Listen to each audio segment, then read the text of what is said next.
اي حاجه على قد فاهمه ايه تمشي لك ربنا الدنيا كده. يسترك يا حبيبتي. هو ده الفلوس رايحاله؟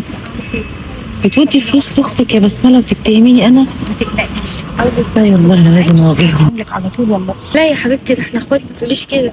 واللي انت عايزاه كله انا تحت امرك يا امين. ربنا يسترك يا حبيبتي، ما وقعكيش في دقيقه ابدا ابدا يا بسمله. طب مش عايزه حاجه بقى يا بسمله؟ هسيبك انا دلوقتي. خدي بالك استني، سيبيها تروحي فين؟ فهي دي بسملة اختك اللي بتقابليها وبتتهميني في فلوس ابني؟ وريني اللي في ايدك. مفيش حاجه. وريني ايه اللي في ايدك. اسمعي بس يا حبيبتي هفهمك. طيب اسمع ايه يا حراميه؟ خدتهم ليه؟ انت مش مكسوفه من نفسك؟ تسرقي فلوس ابني وتوديها لاختك؟ مش مكسوفه من نفسك؟ والاخر تتهميني بمنتهى الوقاحه وتقولي لي ما انت الوحيده اللي بتخشي بيتنا؟ والله يا حبيبتي ما كانتش قصدي، بس اختي محتاجه. اختك محتاجه تيجي تحكي لي، تقولي لابني، ابني اللي مش محرمك من حاجه، قولي له لو قصر هو تعالي قولي لي. ما مش انت اختها اللي جوزك لسه ميت؟ وعندك ولاد بتربيهم يتامى. ربنا يقويني.